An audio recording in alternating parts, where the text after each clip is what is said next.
अदृश्य किसी काम की नहीं हो तुम, ऐसा है?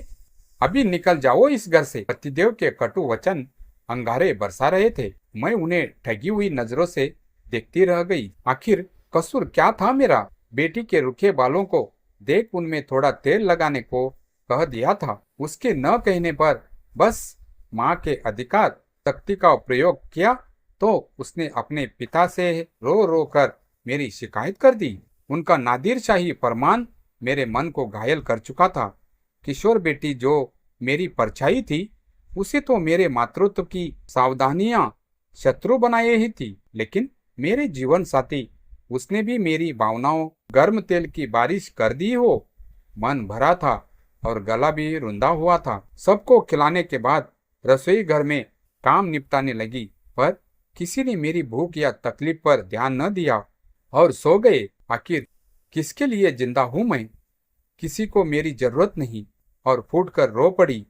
मन इतना व्यथित था कि कुछ भी अच्छा नहीं लग रहा था। हार कर छत पर आ गई, फिर नीचे सड़क पर झांका, ये सोचते हुए कि निकल जाऊंगी इन सब की जिंदगी से, तब शायद मेरी अहमत पता चलेगी। आंखें मूंदी और नीचे छलांग लगाने की कोशिश कर ही रही थी, किसी ने मुझे रोक लिया। मैंने पतिदेव को समझ भाव खाते हुए पीछे पलट कर देखा तो वो एक 6 फुट लंबा काला साया था और अब मेरी गिन्नी बन चुकी थी। मरने वाली को अब मौत का डर लग रहा था। तभी उसकी नकियाती भारी भरकम आवाज गूंजी, मरना क्यों चाहती हो? तुम कौन हो? मैंने मरमरी सी आवाज में पूछा। मेरा नाम जुमा चुड़ैल है।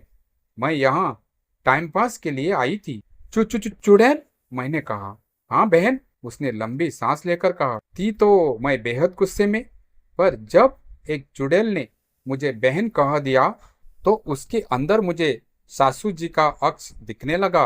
अगर चुड़ैल बहन बोल दे तो दिल पर क्या बीतती है ये कैसे बताऊं? शक्ल देखी है अपनी?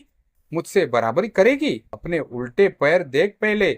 मैंने अपने पेडिक्योर किए पैरों पर लगे लेटेस्ट नेल पॉलिश के शेड को देखकर सोचा और उसे तुरंत ही पता चल गया। उसने मेरे मन की बात जो की त्यों मेरे मुंह पर दे मारी। मैंने नीचे भागने की सोची, पर हाय हाय, पैर जैसे डर से जकड़ से गए। फिर उसने मुझसे बड़ी नरीमियत से पूछा, तुम जान देना क्यों चाहती हो? इंसान का जन्म बड़ा सहज नहीं, बड़े दुख है इंसान के जन्म में ऊपर से औरतों का। मैंने उसे पूरी बात बताकर रोते हुए कहा। उसने मुझे सांत्वना देने के प्रयास में अपने गले लगाया, पर उसका तो शरीर था ही नहीं। उसके शरीर से आर पार होकर मेरी नुकीली नाक और चौड़ा माथा दीवार की टक्कर से घायल हो गए। बस और ओ की आवाज निकली। इसी बूते पर मरने चली थी, उसने मजाक उड़ाने के स्वर में कहा। मैं चोट खाने के बाद अपनी खोपड़ी के चारों तरफ नाचते तारों के दर्शन में व्यस्त थी। आज ही मेरा भूत फ्रेंड से ब्रेकअप हुआ। मैं तो मर भी नहीं सकती। एक बार आत्महत्या करके उसके मजे अभी तक भोग रही हूँ। जुमा चुड़ैल ने मायूसी से कहा। क्या भूत फ्रेंड? मैंने अकबकाकर कहा। हाँ, हमारे फ्रेंड भी होते हैं और पार्लर भी एक दूसरी चुड़ैल के हेयर स्टाइल और मेकअप को कॉपी करने का इल्जाम लगा, जलील किया उसने। वो रोते हुए बोली, पर उसका मेरी आत्महत्या से क्या लेना देना? तुम मेरा खून पीकर खत्म कर दो मुझे, मैंने उसे जोर देते हुए कहा। इस पर उसने एक डिवाइस हाथ में निकालकर मुझे मेरी काल्पनिक मौत दिखाई। मैं अपने शरीर की नाकदरी देखकर तो घबराई ही। अपनी माँ, सास, पति और बच्चों को खुद के लिए रोते देख सहम गई। जुमा ने मेरे चेहरे के आते जाते भाव देख कहा, ये तो कुछ नहीं, भूत बनने में बहुत किटकिट है रे बाबा, बहुत सारे नुकसान भी है, पर मुझे आज अपने पति से बदला लेना है अपनी बेइज्जती का, जो उन्होंने बच्चों के सामने की थी मेरी। तुम मेरा खून पीकर मुझे खत्म कर दो। इस पर जुमा ने मुझे समझाते हुए कहा, देखो, जहाँ सुई से काम चल जाए वहाँ तलवार की क्या जरूरत? कभी मैं भी एक इंसान थी, आज बस पछतावा हाथ लगा मुझे। मतलब? मैंने हैरानी से कहा। मैं तुम्हें एक दिन के लिए अदृश्य कर सकती हूँ। उसने राज भरे स्वर में कहा, क्या फिर वापस ठीक कर दोगी? हाँ, शाम तक तुम नॉर्मल हो जाओगी। तब तक तुम्हें मेरी जिंदगी के नुकसान के बारे में भी पता चल जाएगा। और मैंने जुम्मा की बात पर सहमति जता दी और खुशी खुशी सोने चली गई। जुम्मा मेरे साथी ही थी। सुबह अलार्म की आवाज पर घर वालों की घबराहट भारी थी। मेरी खोजबीन युद्ध स्तर पर थी। पतिदेव की बनाई चाय लेने में रसोई घर में घुसी तो कप को हवा में तैरता देख सासू जी की माला उसके हाथ से छूट गई। जुमा को भी बहुत हंसी आई। किसी तरह पतिदेव रसोई घर में हिम्मत कर दोबारा चाय बनाने आए तो पाया शक्कर खत्म थी। उनकी नजर सबसे पीछे रखे डिब्बे पर पड़ी तो मैंने पाया, अरे इसमें तो मैंने पूरे 2000 के 20 नोट छुपाए थे। फुर्ती से उन्हें धक्का मारकर डिब्बा छीनकर भागी और खुद को स्टोर रूम के अंदर बंद कर लिया।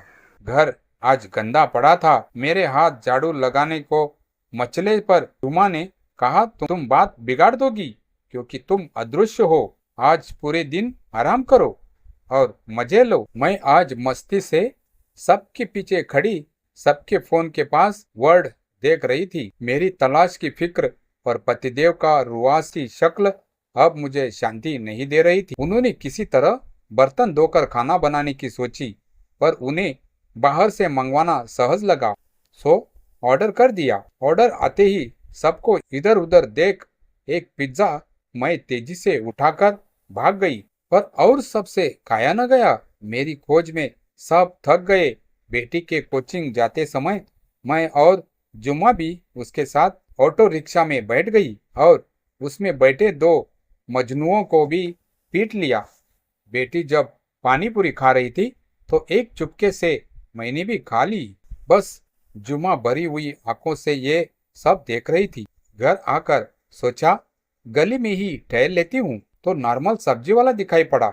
उसके ठेले से थोड़ी दूर खड़ी हो गई।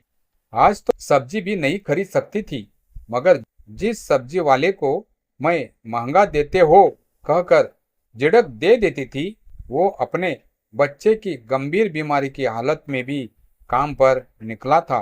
और मैं आज सबक ले रही थी कि गरीब से ज्यादा मोलभाव उचित नहीं। तब तक नजर घर के अंदर जाती पड़ोसन पर पड़ी। माजी बेहाल पति राजीव के गले में सुबह की चाय के बाद कुछ न उतारा था। बच्चे पूजा घर में दिया जलाए मेरी वापसी की कामना कर रहे थे। मेरा प्यार से सजाया घर बेजान लग रहा था। हाय, इस घर की जान तो मुझसे ही है। बेडरूम में गई तो पाया पतिदेव मेरी शादी की फोटो को मायूसी से देख रहे थे। तब तक पुलिस मेरे बारे में पूछने आई और उसने मेरे गायब होने का पहला शक मेरे राजीव और वृद्ध सास पर ही जताया। वो लाचारी से अपने बेगुनाह होने के बारे में बता रहे थे और पुलिस उनके हर दलील को नकार रही थी। मैं अब और बर्दाश्त न कर पाई। वैसे भी जुमा की शक्ति सूर्यास्त के बाद ही डिएक्टिव होती, तभी मैं सबको दिख पाती। सो आंसू पोंछकर बाहर आ गई। अब अपने घर वालों की तकलीफ मुझसे नहीं देखी जाती। मुझे वापस नॉर्मल कर दो, मैंने जुमा से गिड़गिड़ाते हुए कहा। सब बेकार, जुमा ने इकारत से देखकर कहा। अभी तो तुम सिर्फ अदृश्य हो। अगर कोई गलत कदम उठा लेती तो कितना पछताती। जब तुम गोलगप्पे पिज्जा खा रही थी मैं सिर्फ उन्हें सोच सकती थी। तुम्हारे लौटने की आस है। तुम्हारे घर वालों को और मुझसे किसी को कोई उम्मीद नहीं। जिंदगी बहुत हसीन होती है। ये जीने के लिए है, न कि होने के लिए। तुम्हारी वापसी की आस में भगवान के आगे दिए जगह हैं। मेरा परिवार मेरे डर से ताबीज पहनता है। मैं मंत्र मुग्ध सी उसकी बातें सुन रही थी। फिर मैंने उससे कहा, बहन अब नॉर्मल कर दो मुझे। जरूर, बस 10 मिनट का समय लगेगा, पर वादा करो कि कभी कभी मेरे बच्चों को भी अपनी ममता की छांव दे दोगी। इस मदद के बदले। जरूर, मैंने आश्वासन देते हुए कहा। और थोड़ी देर बाद मैं ठीक हो चुकी थी। ये लो चुड़ैल मंत्र, उसने शरारत से कहा। चुड़ैल मंत्र? मैंने आंखें फैलाकर कहा। हाँ, चुड़ैल का इलाज ताबीज है, पर पत्नी का कोई इलाज नहीं। तो जिंदा रहकर पति को सताओ ना। अगर तुम्हें कुछ हो जाता है तो ये डिजाइनर साड़ी जेवर सौतन पहनती कि नहीं? सो तो है, मैंने लंबी सांस लेकर कहा। तब तक सामने से राजीव छत पर मुझे खोजते परेशान दिखे और मुझे देखकर ये कहकर रो पड़े, कहाँ चली गई थी तुम? और मैंने अपने सूजे चेहरे को दिखाकर कहा, बस एक छोटा सा एक्सीडेंट हो गया था। हकीकत तो बस मुझे और जुमा को मालूम थी कि ये चोट एक चुड़ैल के गले लगने का नतीजा थी।